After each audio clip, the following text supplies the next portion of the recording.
The same prayer that we just heard, the kids singing. It's a very nice prayer.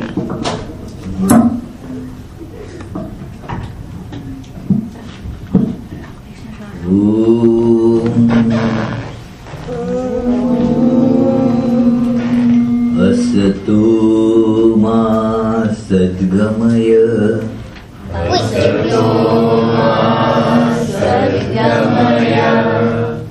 Tamasu ma jyotirgamaya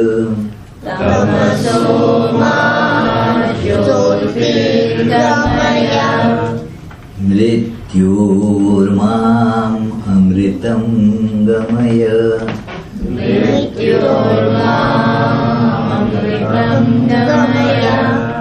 Om Shanti Shanti Shanti Om Shanti Shanti Shanti.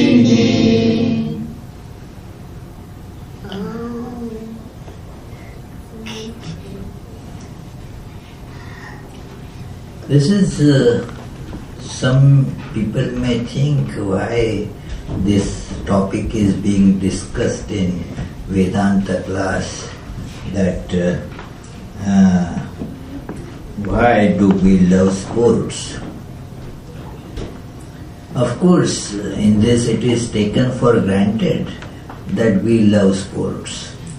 The question is why? Do we love sports is not the question asked here, because majority, almost everybody loves sports. There are some maybe exceptions to prove the rule that they don't like sports, but otherwise majority of people like sports. They love sports. So why do we love sports? This question needs to be probed. Why? Where is the source of liking in sports? This question is important because when we all like something, then there must be some reason behind this liking. And if we can get that reason, it will illumine us. Just at the breakfast today we were having a discussion about this human tendency to ask this question, why? We need to know why of everything. That just something happens doesn't seem to satisfy us. We are intrigued. There must be a cause, and we want to know the cause. This is a tendency that is inherent with human beings, to probe and find out the reason. Why do we do this? Why some particular phenomena happens? Because when we ask the question why, then we go deeper and find out how these various things function. There is a cause, and then by handling, by focusing on the cause, then you can control the effect also. Like you have, for example, the gas stoves. Now there is a button that helps you to put the gas flame on, increase and decrease it. So when you know that this is what operates it, the cause and effect are connected. Thus you can make use of it in a better way. If you do not know, then although there is the availability, you will not be able to use the gas stove. So why this gas stove when this, let us put it, just stove, why this stove lights up. So you know the reason, you know the cause. Now handling the cause will make you, give you the ability to get the desired effect. So this is with all human tendencies. When you probe them, you will see a deeper layer. What is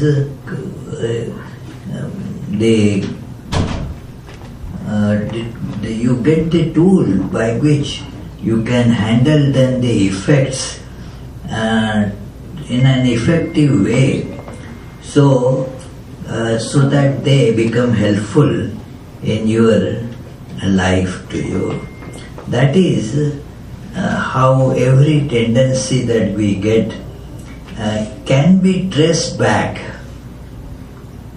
to its source. You can go back further deeper, and you will find the source of it, and that is God or divinity. So this sport is also manifests this God. It is one of the manifestations of God. Why do we like sports? Because God plays the sports too. It is, if we analyze that our liking for sports is not that just particular sport. Somebody may like one sport, somebody may like another sport. But in general, when we see that we like sports, what is there in sports that attracts us so much? It is, firstly, it gives scope to our latent tendencies to manifest. We want to be victorious. All of us want to achieve victory. And waging a war and getting victory is not a very welcome proposition. But we can stage a mini war. It is a staged war. Sports is a staged war. And that, okay, come on, let us. It is, we fight in the sports. Means it is, come on, you are in that team, I am in that team. Or you can have individual sports, and that it is a competition. And there you get a chance to win. Even if you do not win, still you are happy. In the war, you do not become happy if you lose. In fact, you are gone. But in sports, even if you lose, you had the joy of playing sports. And since it is an arranged thing, it is a mixture of competition and cooperation. Now, sports is where you compete. That yes, that fellow is against me, I am fighting against that person. But you come together to do it. So it takes cooperation. Come on, what time we can go and have a tennis game. So you arrange, you both have fun of playing, and whosoever wins or loses, even if one loses, has firstly the joy of playing. Second thing is that person learns, even though loses, learns why did I lose and how can I improve. We all have, apart from becoming victorious, we also want to become perfect. So, perfect and excellent. So this idea gets manifested in sports, that we can improve wherever we may be, but we can improve on the existing skills. We have skills, but now they need to be improved to be competitive. And if we do not improve, then we will lose. But whether losing or winning, we always want to improve. This search for excellence is a very important thing, and we all want to be excellent, and sports gives us this avenue to become excellent. So that is another idea that you can see manifested in sports. We like sports. Also in sports,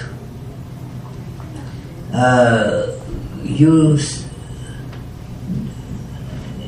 have this unpredictability.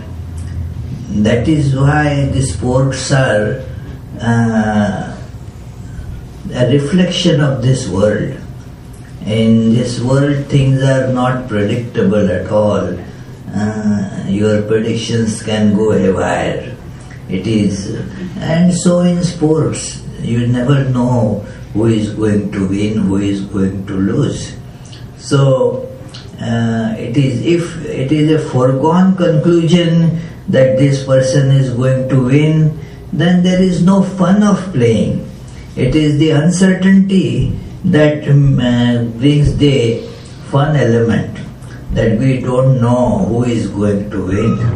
It is always on the tenterhooks that whether this side will win or that side will win. And sometimes it is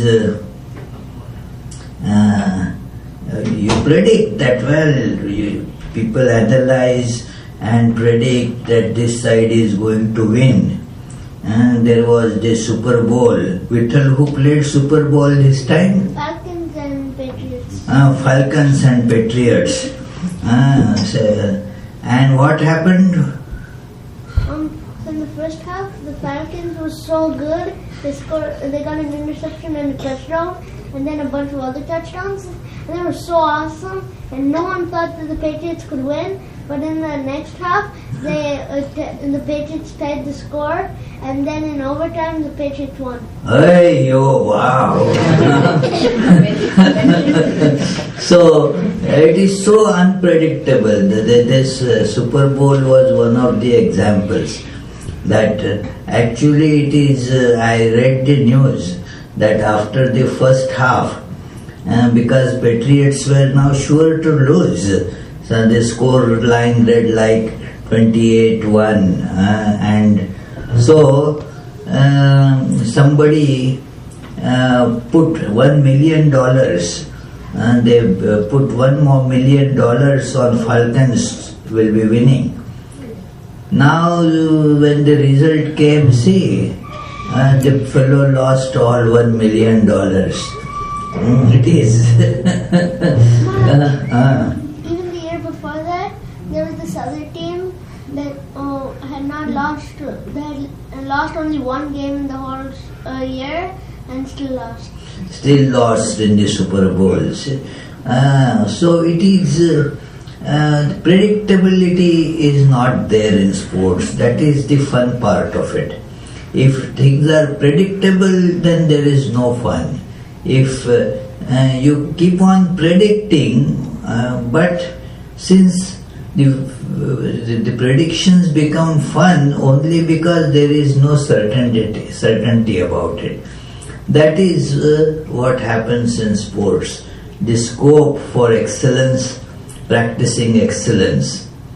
Also sports is, if you see, it is a very complex combination of bondage and freedom. In this universe we experience bondage and freedom. why we always feel, and we cannot prevent that feeling that we are free. Yet, when it is examined, we see bound from all sides that we do not have any freedom.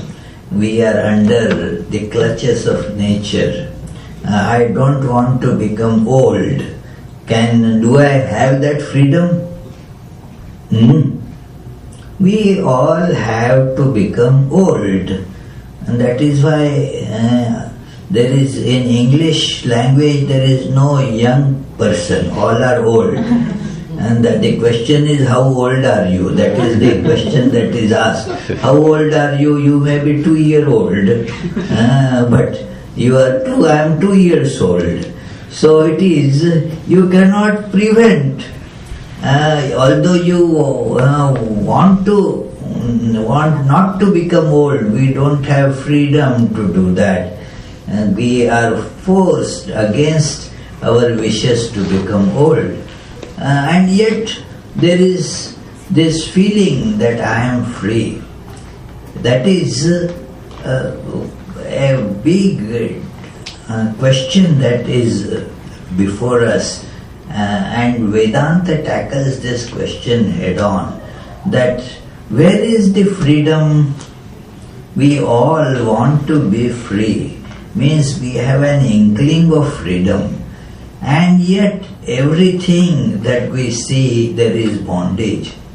The matter is never free. It is bound by what is called laws of nature. You discover the laws, and matter has to follow those laws. It cannot say that, well, I don't want to fall.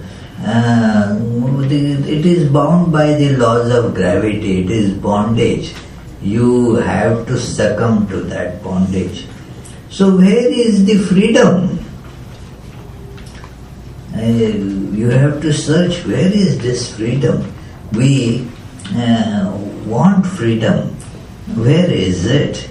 In sports, you can easily see it, that it is a funny combination of freedom and bondage.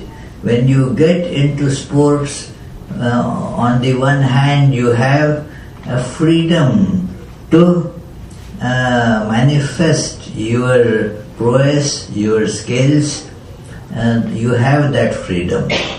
But within rules, you see, it is within these rules. Like if you are playing soccer, do you know what is soccer? Yeah. Do you play soccer? No. But you know what it is. Do you know, Arush, what is soccer? Yes. Have you played soccer any time? Well, only very sometimes. Only very sometimes, okay. What a nice answer. So, you know what soccer is.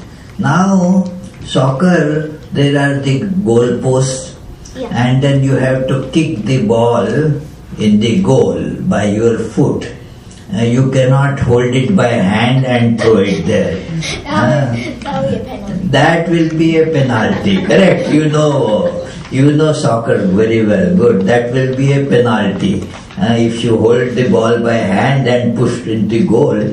So you have the freedom to hit it as fiercely and as accurately into the goal post. And the goalkeeper, what does that goalkeeper do there? A goalie. A goalie. What does he do? It blocks the ball. If it misses it, then we go. Yeah, the goalie who does not want the ball to get into the goal. So, for goalie, it is the practicing the skills of not letting it go inside the goal. And only goalie uses their hands. Only goalie uses their hands. Correct. Very good. Thank you. So it is. Now you may say, well, I should have the freedom to hit by the hands. and throw it. Well, then it is. If you want that freedom, you have to make another sports. It cannot be then the soccer. You have to play basketball. In basketball, you are allowed to take the ball and put it in the basket by your hands. You can't kick it there in the basket. You may probably, but it is in basketball, hands are allowed. So this is so there is a mixture of freedom and bondage. This world is like that, and sports is a depiction. It is very good to see. There is a song, From a Distance, very nice song, From a Distance. So, from a distance, if everything looks peaceful. If you look at this, our earth, from the, say, space. Yes, from a great height, from the space, from a great height, then everything will look so nice, smooth, harmonious. There is harmony. It is only when, suppose you are not going to do that, but suppose you and your brother Srihon, and they start fighting. Sometimes you fight, you said, is it not? So if you start fighting, now you are fighting with each other, yelling at each other, hitting each other. But from a distance, from the aeroplane, it will appear that you are playing. It is all sports. So from it will not look like you are quarreling. It will look like you are playing. And playing is a happy thing. You like to play. So playing always gives an opportunity to be happy. Is quarreling the same thing? No, quarreling makes you angry and sad. That, oh, why did I quarrel with my little brother? Don't you feel like that? Why did I hit my nice little brother? You feel like that. So you feel sad with quarrel. But with play you feel what? Happy. Thank you. You are all smart kids. It is. So you feel happy. It is. So when you look from a distance, the world becomes like a sport. Things are happening here. Otherwise we feel why there is so much injustice in the world. But from a distance, if you see, there is no injustice. It is all play. It is all nice and harmonious. It is just like play. Why are there such wars?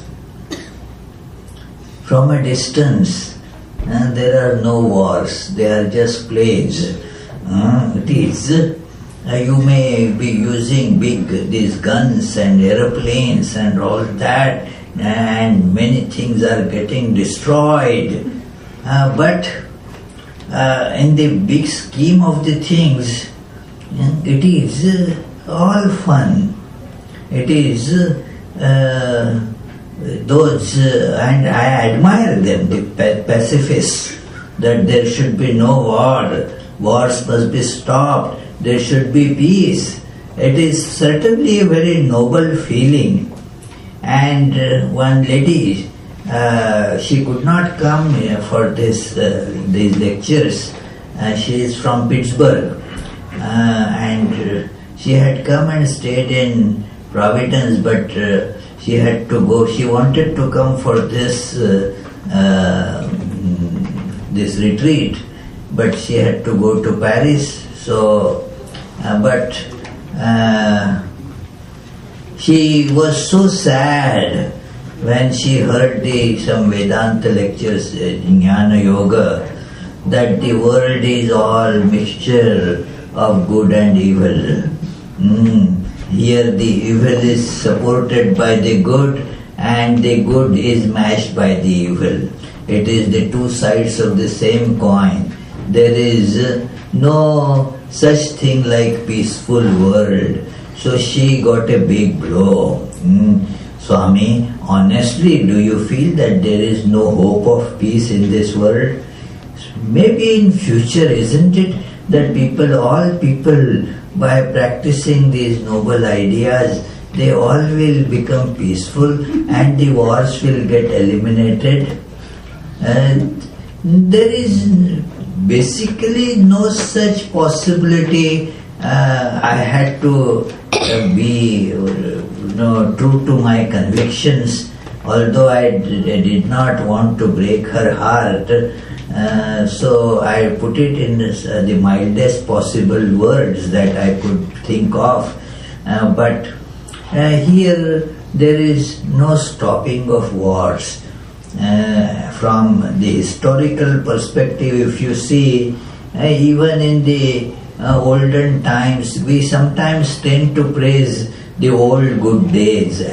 Why there were wars even in the old days? In all known history, full of wars. And there is the fun of it, that we love to read about wars. We don't want to get into the wars. There is a Sanskrit saying that yuddhana ramya yuddhasya katha ramya. The wars are not pleasant, but the stories of wars are so nice. Even these little kids, they like to read about war between Rama and Ravana and how Hanumanji went on burning Lanka, and that is not a fun when your house catches fire, you say. But the story of it sounds so good, you see. It is. And without war, how can you have war story? Just think of it.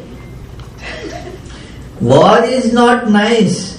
We like peace, but the contradiction is here. We like the stories of war. It is, there are no heroes. Basically, if there are no wars, there are no war heroes. It is how we adore war heroes, that they sacrificed their life. They put their life on wire and went into the den of enemies, and with great valor they conquered. And that is, we praise them a lot. Good, yeah. But does it not mean that war is necessary to generate heroes? Think of it, it is matter for thought, that without wars, can we have heroes? No. We do not have any meaningful story without a villain in it, It is one of our, that she arranges our children's camp, guides it, and then writes plays and all that. Dorothy? Hey, Vittal. She conducts the children camp in Providence.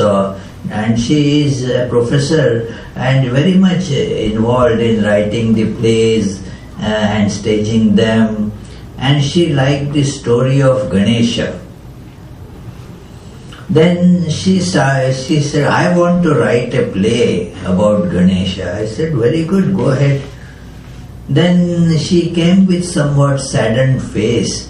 Swami, I was not able to find any conflict in the story of Ganesha. Can you show me some conflicts so that a play can be written? Without conflict, you don't have a play, you see. There is this no play means no sports, no fun. It is, so this world is like that it is always full of conflicts. But same conflict is the source of fun also when you look at it from a distance. Then it is all a nice play. That is why more people enjoy the sports also from a distance, not as players but as spectators. It is those who are playing may get hurt, injured and so forth. And those who watch, they applaud. The fellow is getting hit there. That football, when I first watched it on TV, that this fellow being from about 7 or 8 big burly guys jumping on this fellow, I thought that he is gone now, he is dead. And I was really relieved when the fellow got up from that heap and started running again. So it is, you feel the spectators, they applaud, "Hey!" But it is because the spectators are watching from a distance. So from the distance it all looks fun. And there is a great teaching of Vedanta in it. What? And from a distance means practice detachment. Now you are apart from it. And then you can enjoy the sport of the world, that how things are happening. When you are involved in it, then all those problems and worries unending, you get all upset that why it is happening, why so much anger and frustrations comes. Why did I do that? But just be a little apart, be detached, and it all becomes such fun, It is all like sports. So this is our liking of sports. When we introspect, it tells us that by being detached, you can really, all conflicts will then appear like what persona? Like fun. Fun. It is all fun. When you are detached, it all becomes fun. It doesn't become a torturous exercise, but a nice fun and play. So this is how the sports, this whole world is actually the sport of God. We call it Leela. Leela of God. God is playing. It is the sport of God. It is, and since God played sport, and that God is within all of us, we also love sport. God loved sport, so we also, in the same manner, being little gods, we also love to play and to watch the play. It is the description of how our lives are. The sports, they tell us how things which appear to be difficult, almost to the that brim of impossibility, yet in sports it gets accomplished. It is so that tells us that we have really many possibilities that we can explore. It is I can't forget that story. It provides inspiration to me. It happened a few years back, about I think a decade ago or a little more than that, and it was snowing hard in our Providence, Boston area, the temperatures were much below freezing. And that day there was a very important football game in that stadium there in Boxborough. What that stadium is called, you know? Foxborough. What is that stadium? Gillette. Oh wow. Who knows? Oh, thank you. Gillette. So it is a Gillette stadium. And because of some terrorist warnings and the snow was predicted there, parking was minimum, you may get, you may not get, that condition, because they didn't, since the snow was continuously going to fall, there was no parking available.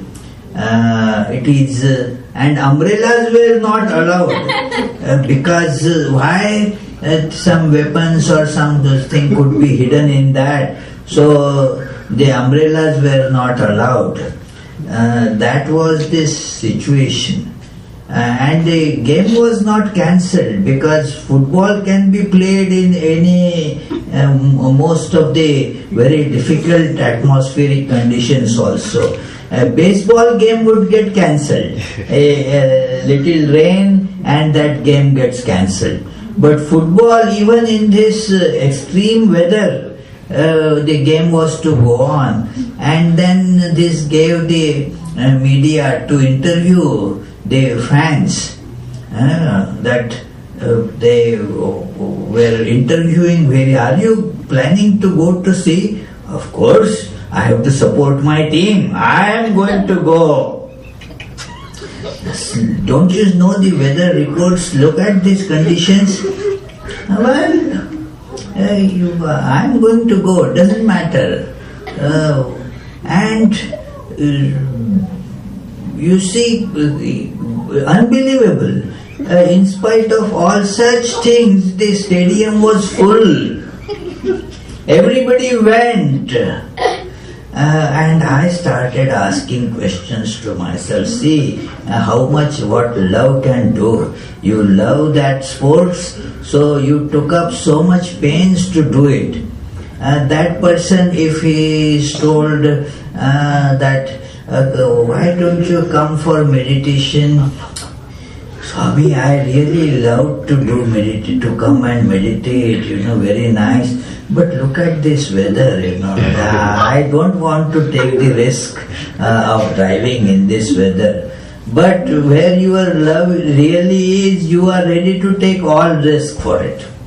It is, and what you do not really love, you will find this or other excuse not to do it, you say. So, this is how our mind is, that when I do not do what I know in the heart of my heart that is good for me to do. It is necessary for me to do. It is very good for me. Then I bring out excuses. No, today I have a little stomach upset, so I don't do it. Tomorrow, some guests are coming, so I will make it as an excuse for not doing it. Sometimes, the weather is not good today. In our New England, that is always an excuse. Even if the weather is good, it was predicted to be bad. So I already made other plans. So it is it is like that. So this is a lesson that if you want to do something really, you have the capability of doing it. Look at all these people, how they did not care all these this terrible situation. The roads were very bad. There was no parking as such available. The temperatures were much below freezing, and snow was still falling. They all went to see that game. So the love of sports is very interesting thing, that what do you get there? You cannot tangibly show what I got there. You did not get money, you spent money. So, what did you get there? Did you come out joyous? That also is not a guarantee really. It is many times you come out frustrated if your team, the team that you support loses. They lost and you came all depressed. This thing and that coach should be fired, he doesn't do a good job, or these players, that fellow has become too old, should be kicked out. It is fun for those who are detached. They look at it in a funny way. What did you you didn't have any reason to be frustrated. You said my team. What is your connection with it? You arbitrarily decided that it is my team. Why don't you say the team that wins is my team? It is many those fortune tellers. They ask me, what is your that particular that horoscope sign? What is your? I said, I don't know. You see, you go through the newspapers which tell all these things, which gives for that constellation for which the best fortune is predicted, that is mine. It is. It is. So why do we not make whatever team wins as my team? It is why my team should be a particular team and break my heads. Also, I noticed it was a very funny thing that that year that I arrived, that that Boston Red Sox, they lost. They lost to their arch rivals Yankees. So when all these fans, they were coming out from that stadium there. What is that stadium, you know? Fenway Park. Fenway Park. Wow, good, thank you. You keep track of all the... Our Ashrama is right there, you know, our Vedanta Society of Boston is right there. In fact, from the top of our building you can watch the game. So it is... so when they were, all the fans, they were upset, and what did they do? They took out the anger on the cars. All the cars, they were lined, almost all cars, poor things, they got their windshield smashed. Oh, I thought, well, the anger made them do that. Next year, things changed. The Red Sox won, and thus I thought, wow, good, now there will be no windshield smash. But the joy also made them behave like that, you know. Hey, we won! So they did the same thing, whether they lose or whether they win. The emotional exuberance was too much to control. It is that so you do some nonsensical things when you are attached. And that is a good lesson from sports, that we should be detached. And then you will be able to really enjoy without going overboard, without doing something nonsensical. Nobody in the sane mind would think that it is a very good idea to break the windshields of the cars. It is, but when you are, the emotional exuberance is too much to control, that happens. Somebody, and this is a fact, one must remember, about when a person is a bit depressed. Out of depression, a lot of obesity problems are connected with the depression. Just because the person is depressed, eats a lot. Shouldn't be eating that much, knows, but because of the depression, things happened not really the way he or she wanted. So, as a response to that depression, this person eats a lot, drinks a lot. But it is not only when the person is depressed. When there is too much of elation, exactly people do the same thing. And so they cannot contain that emotion either. And so again they do the same thing. Because they would be drinking because of depression, they would be drinking because of elation. That's all. That is the difference. So therefore, it teaches us that we have to learn to master our emotions. That emotions should not overtake our control. So it is this watching and getting involved with sports. It is one can learn these things. It is the God sports that we are all in. So let us, therefore, that gives us this idea too, that it is in my nature that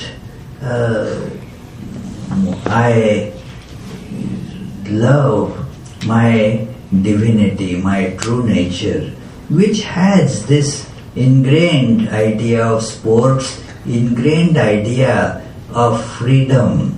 The true freedom without bondage is my true nature. But for sports, we have accepted certain rules. And what we call, logic is actually a play, a sports. Mathematics is logic. But mathematicians have agreed on this, that it is a game, it is sports. You accept certain rules as the axioms of logic, and you work within those rules. Now, which rules should you take? Whatever makes you happy, take those rules. It is not that you have to take only certain rules as rules of logic. You can basically take any rules, only conditions. Like in the sports also, there should be level ground, there should be fair play. So, your rules of logic should be such that one rule should not be contradictory to other rule. So, that is the basic idea. You can choose any set of rules to play, but one rule should not be contradictory to other rule. Now, one logician, and this was actually an old problem, but one mathematician took it to his heart to go to the root of this. And because how to prove? Is there a proof by which you can establish that this set of axioms is free from inner contradictions? And then to his dismay, and the dismay of the whole mathematics community, he proved the otherwise. That you can never prove the inner consistency of any system of rules unless you go outside that system. So this is But then what has happened outside the system means you have added one more rule, and again you are left with the same basic problem. Is this new added system, is it consistent or not? So this is how you can say that this is all, our logic is also a game, a sports. And if you are bored with one sports, you play another sports. It is okay, I played badminton for a long time. Now let me go and play basketball. Very good. Different rules. So if you do not like one set of rules, you go to other set of rules. There is, this whole world, when we see it as sports, then the whole perspective becomes full of happiness and freedom, because you have choice there. If you don't want to play, don't play. Nobody has compelled you to play. If you do not like to play basketball, okay. You want to hit by foot, okay, go and play soccer, not that you are compelled to play basketball.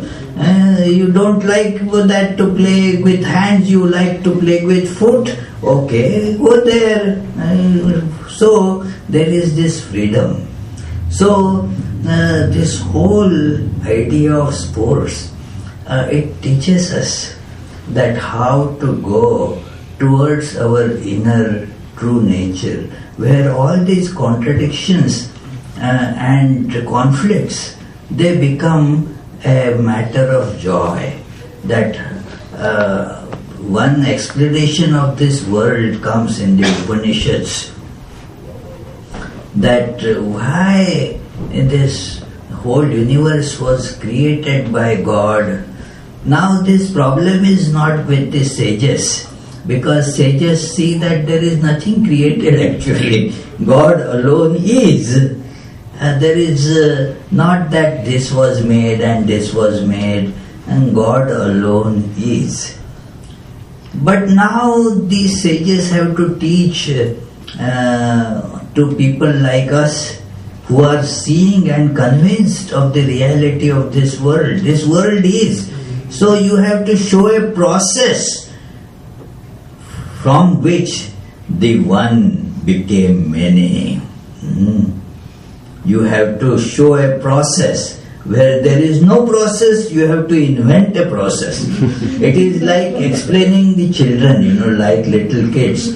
These are too smart, but that you have to tell, this is how it happened. It is, the kids are, difficult to convince.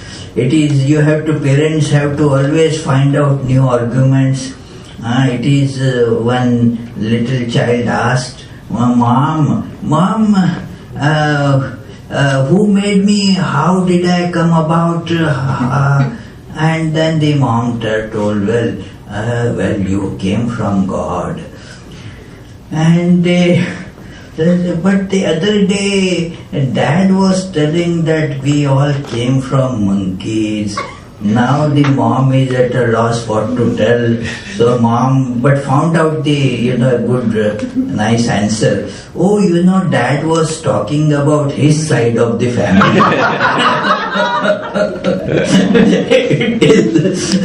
So, some explanations have to be ad hoc, on demand they have to be created. So the sages, they don't need an explanation, but we kids ask explanation that how this world came about. In our Marathi language, there is, this is in all different scriptures, but then this we used to read from childhood, that how this came about. Then it is said, Agaje ghadilechi nahi, tyachi varta pusasi kai.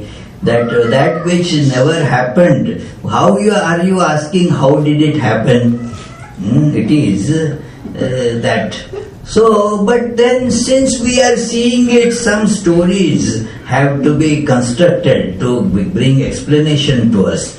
So therefore it is told, God alone was. God kind of bored alone. That we understand. If I am alone, that feel a boring sensation. What to do? I am alone. Ekaki na ramate. So Brihadaranya Upanishad says, and we can connect to that. So we want community around, we want to meet.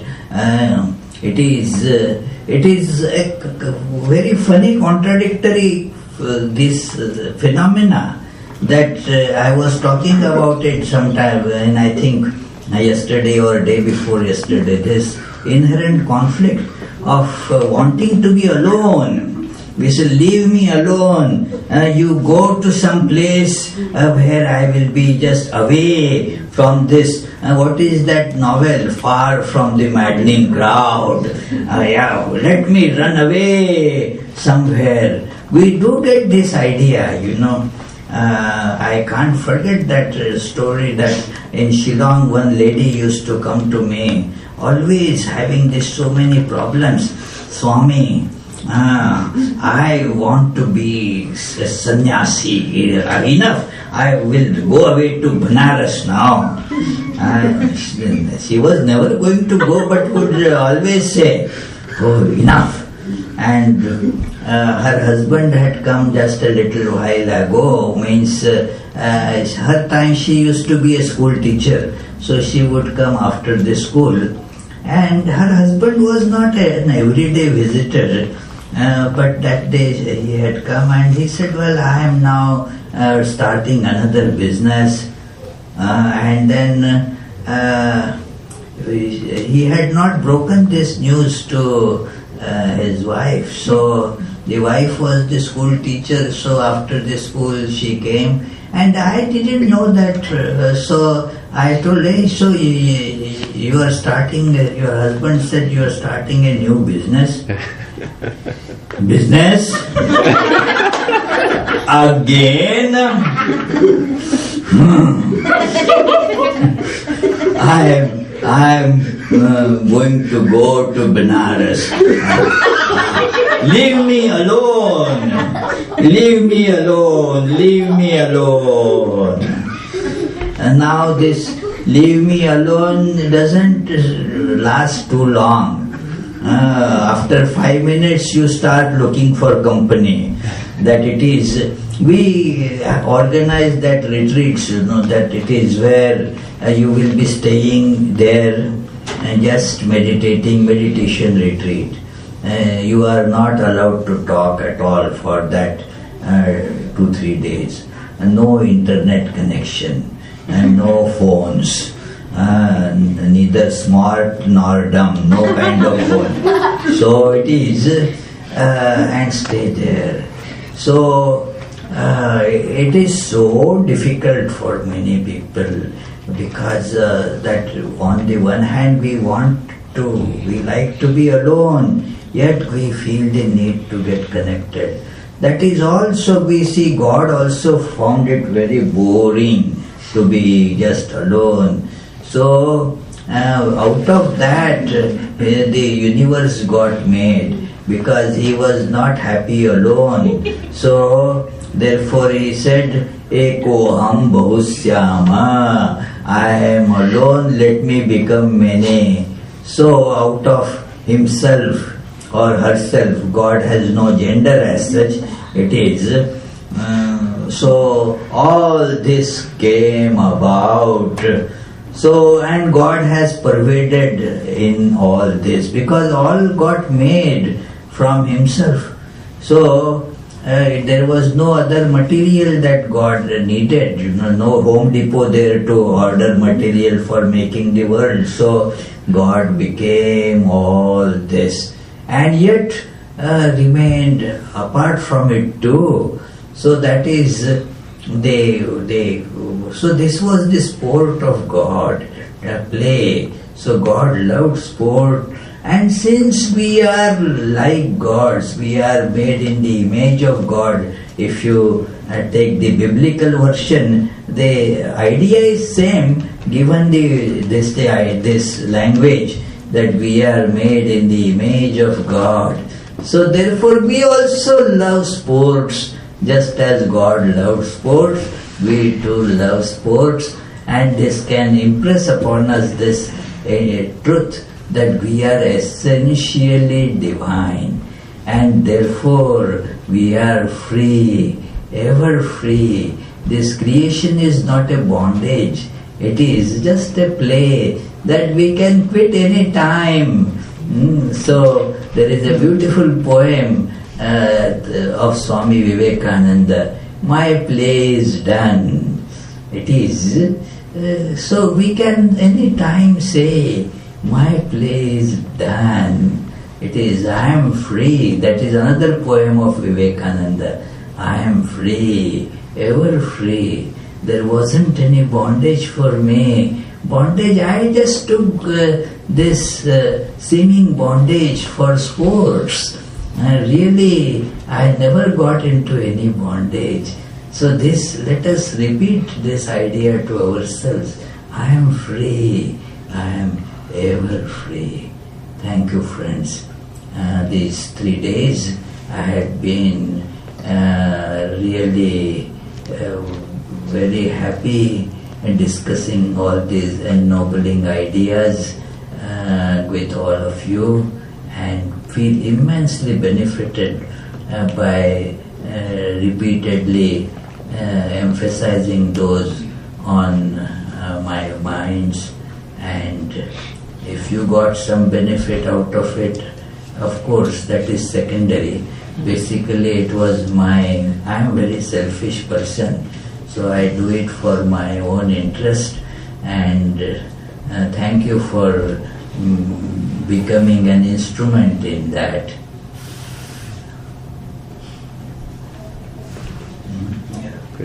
Questions? Okay, if you have still stomach for questions, okay.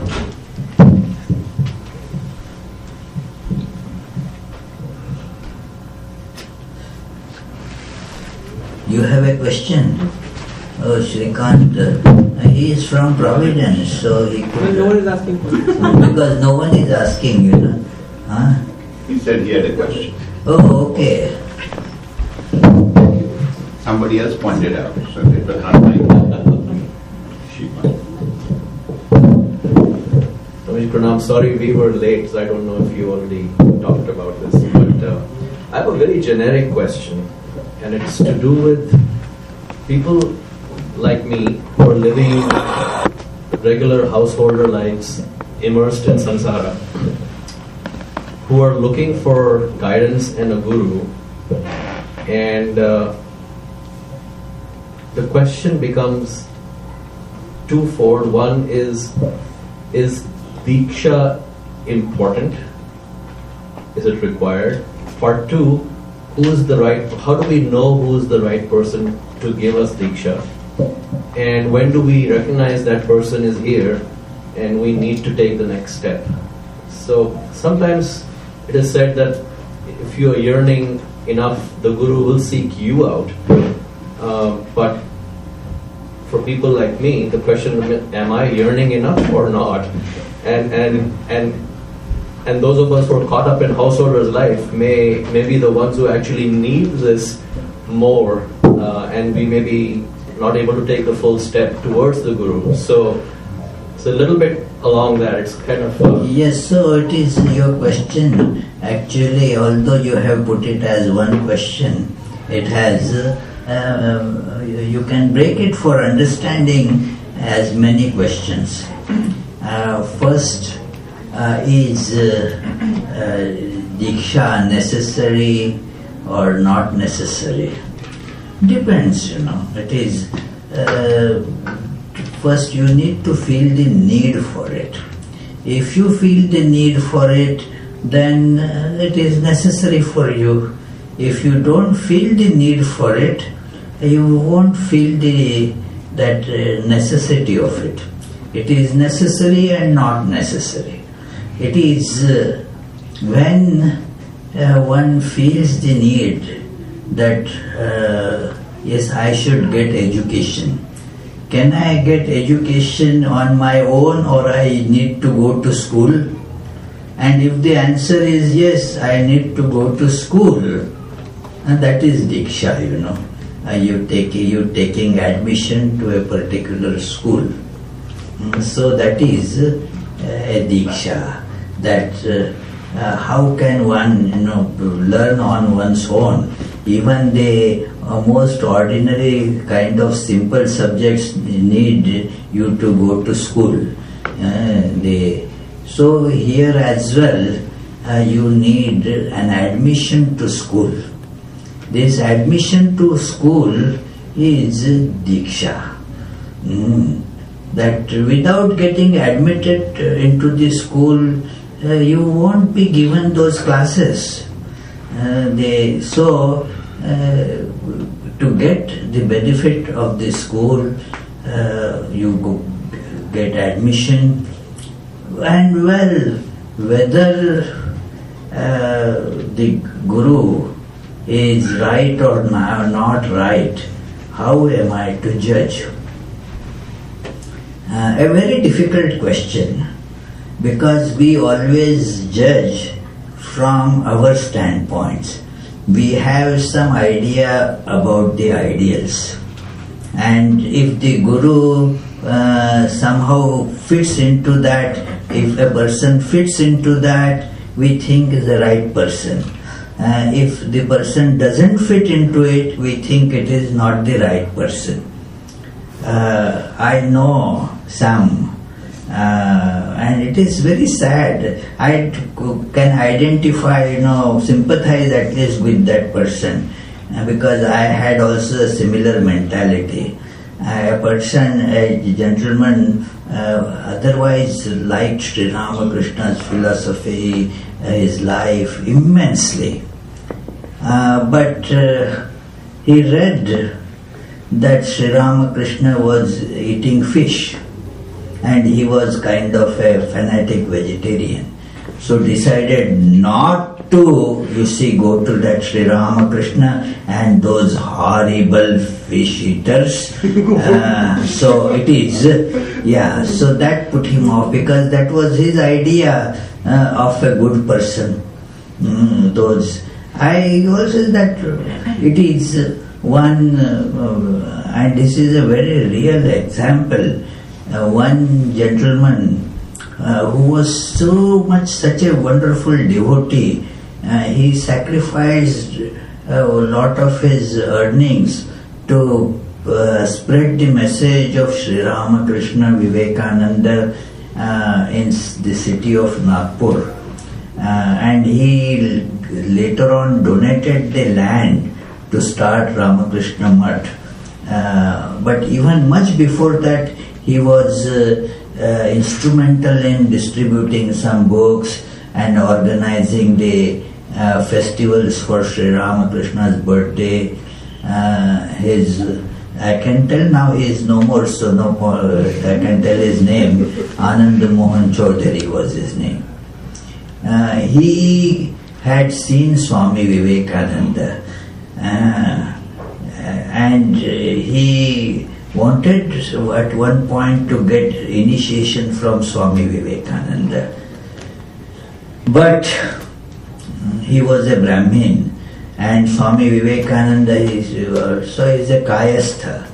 How can I be initiated from a Kayastha, Kshatriya? I am Brahmin, how can a Kayastha be my Guru? So did not go to take initiation from such authority like Swami Vivekananda because of this caste idea.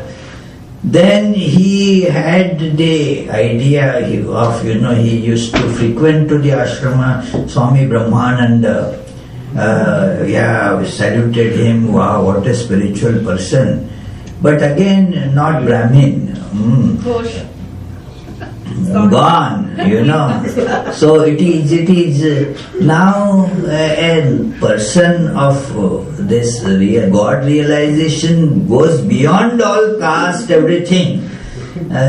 But he was so much having these ideas. We can't find fault with that. They grew up with this. No, in that era, these things were quite normal to have those restrictions. So, no. And then he could have got initiation from Holy Mother, imagine. But woman, you know, how can a woman be approached for a guru? Well, no. Then he had tremendous respect for Swami Shivananda, another great disciple of Sri Ramakrishna, Mahapurush Maharaj. He came in his contact and then thought of getting initiation from him, and actually was about to approach. He somehow suddenly got the doubt. Probably he didn't have Brahmajnana, and so didn't take initiation from him. Till the end of his life he didn't get Diksha.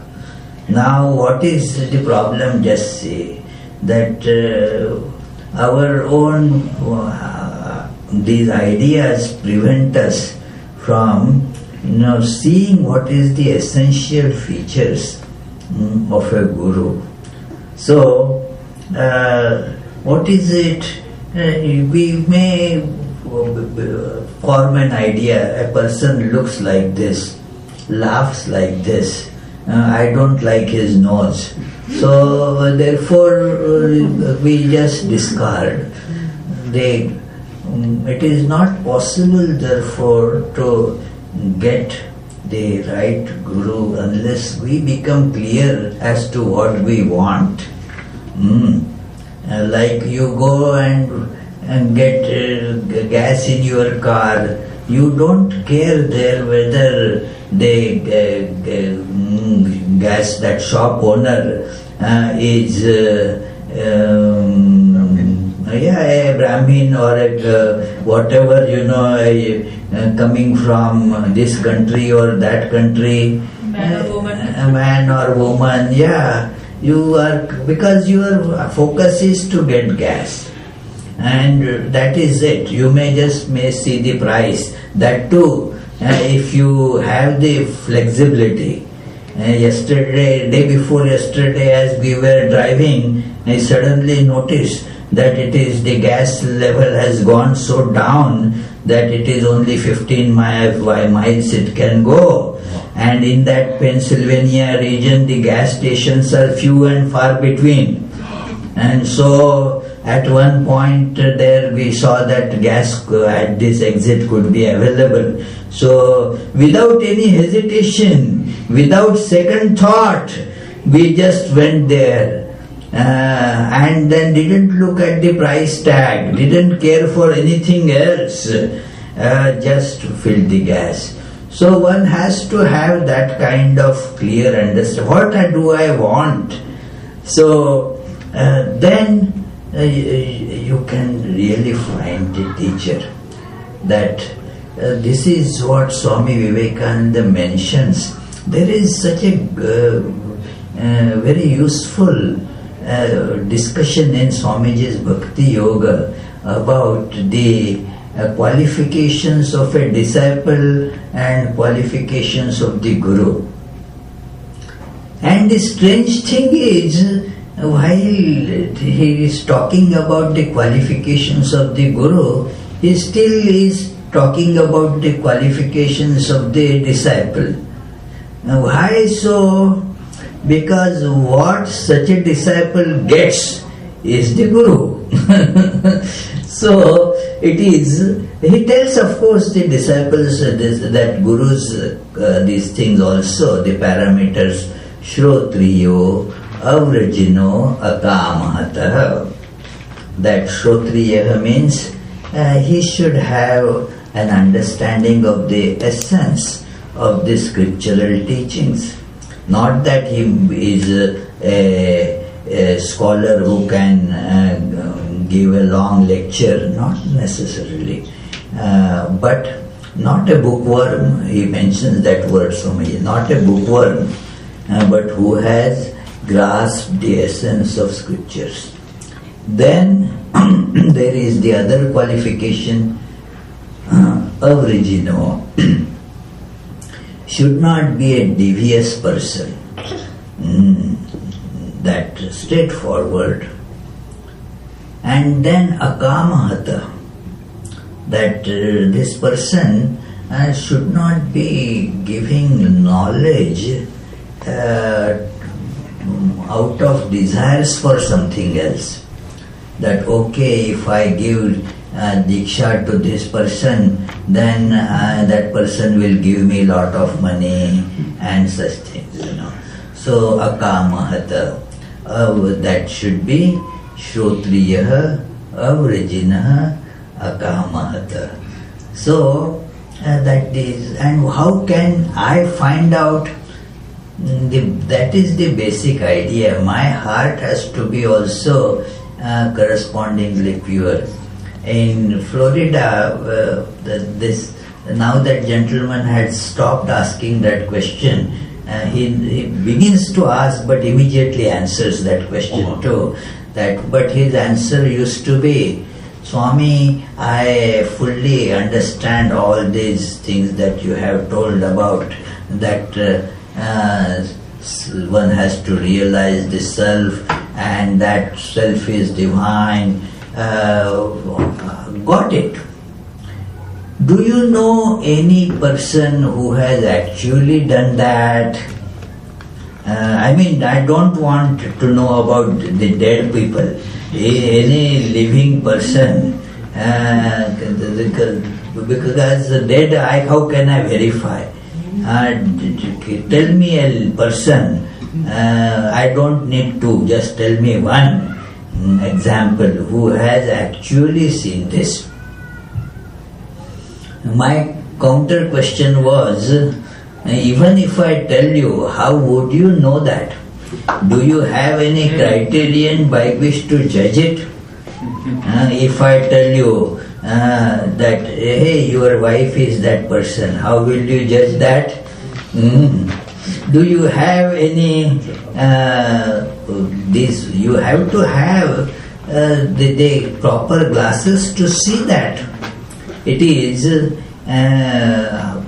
otherwise you will not know.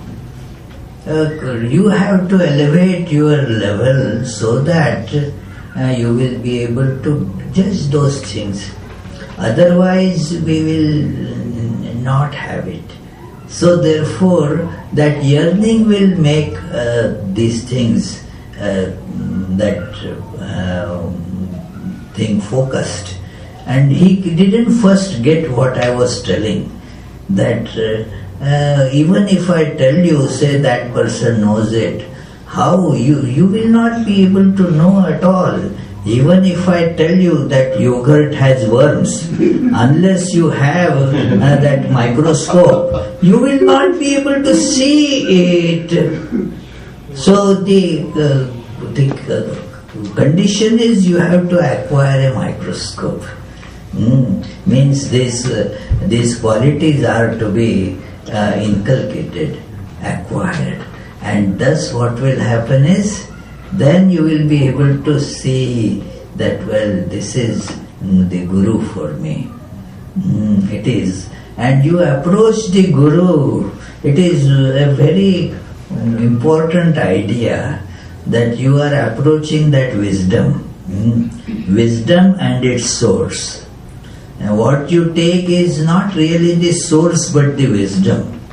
Like to get water, you approach a faucet. But is the faucet same as water? No, you don't go and lick the faucet, you see. You use the faucet to get the water. You don't drink faucet. But you approach the faucet. So if somebody asks you, where is water? I want water. you point to the faucet. But the person understands what is meant is that source. So that is how one should look upon Guru as well. That it is from this source I will get that wisdom. I don't know if it was helpful, but I tried, yeah. So what question you had, Shrikant? I think it's getting late. Yeah. We are getting late, he says. No matter. It's a rare opportunity that we'll hear from Shrikant. Okay, so. They want to hear from you, not from me. They are interested in questions, and not in answers.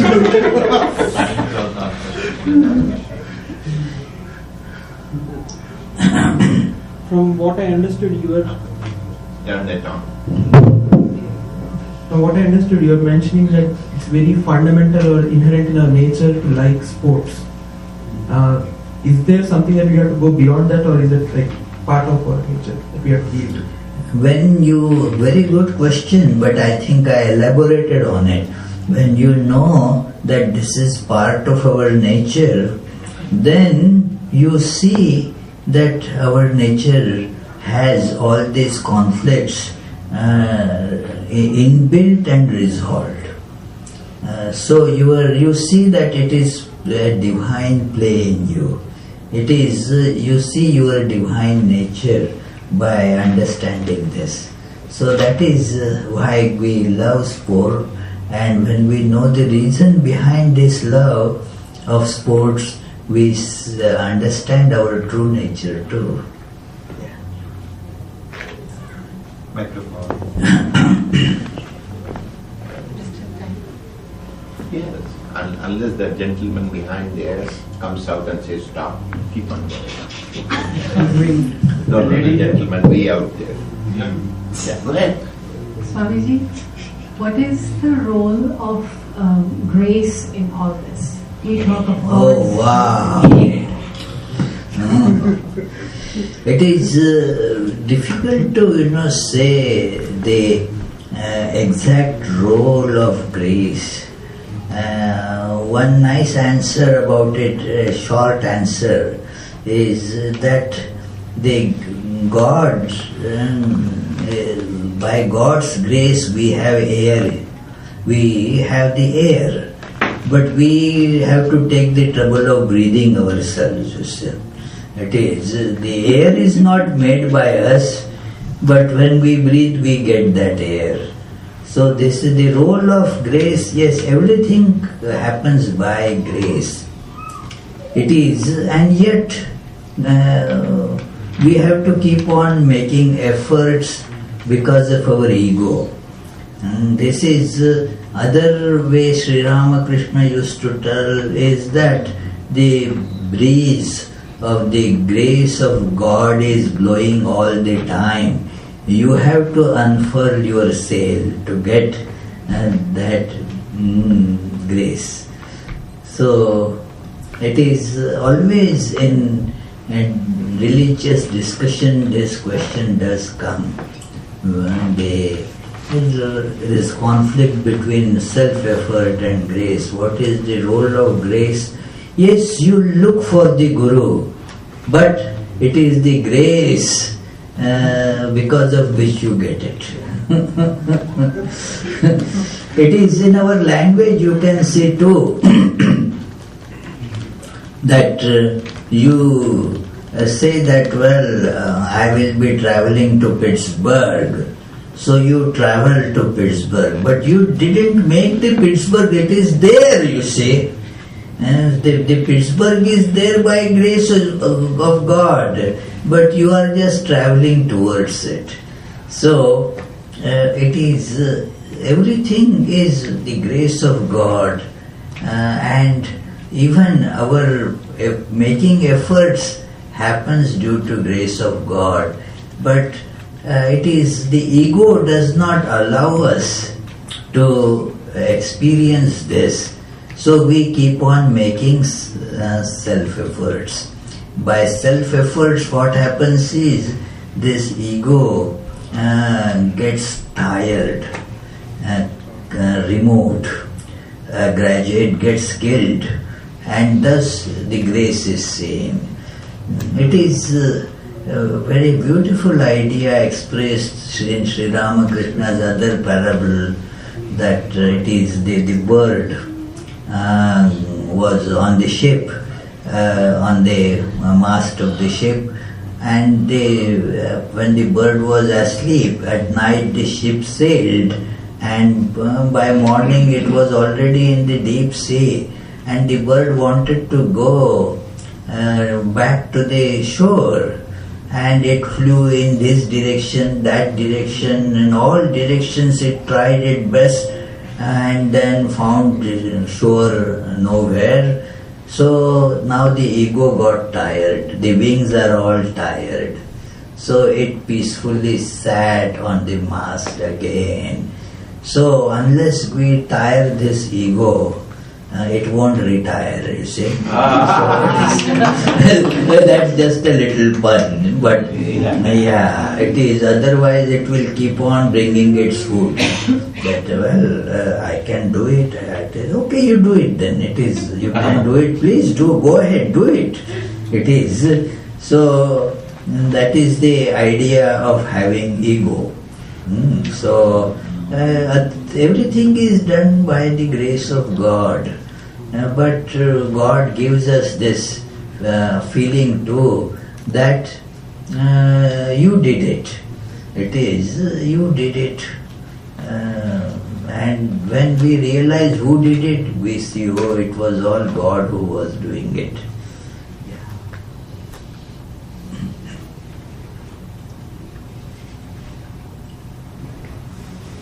Maharaj. You have a question or an answer? No, Maharaj. This is something that I may have missed the very first part of your, but I was on Hangout, so I did hear your Boston. You were hanging in there. I was hanging in there, Maharaj. In the Hangout, you were hanging in. Okay. Yes, Maharaj. Hangout, I was hanging in. So you said, or I think you said, that the fact that we are always divine in nature reflects in our getting joy from sports outside. And then when we try to realize, and that's what Shrikant was asking, I think, that shows that the joy of sports comes from that. But you also had earlier said that in sports we get frustrated when our team doesn't win and so on. That frustration is, should we say, because of what you said, because it was my fault, or not my fault, because it was my nature to associate my joy with one team versus the other. That is logic. But is my sadness then also part of my divinity? No, that is the separation from divinity. In divine, you are not attached at all. So this victory or joy doesn't matter. It is victory or defeat doesn't matter, because you are not attached to anything. It is like those who are running that stadium, the managers of the stadium. They are not concerned about this team wins or that team wins. It is because they are not involved, they are not fans. So it is when we are detached, then we can really be happy in this world. If we are attached, then whatever happens, suffering is our lot. Even the happiness that we think is also part of suffering. It is either suffering experienced or suffering mail ordered. That is the only difference. That is the suffering that I am already having, or suffering that I have ordered for. It is being shipped. So that's it. That's the difference. So even in the state of detachment, when you are getting the joy from the sport, isn't it you are using it as an object to get the joy? Sorry. Can you please repeat the question? are we not using sport as an object to get joy out of it, even when we are detached? It is an object that is perceived to get, but it is similar like you are eating a candy and getting joy out of it. The joy was neither in the candy, similarly it is not in the sports. Joy is our inherent nature that gets reflected into all these things. And the more you are detached, the more joy comes your way. Because you are then detached with this appearance attached to the reality. So that is how it works, yeah. Thank you. So, he has come and stood here, you know. We don't yet see him, but Yeah, I believe you.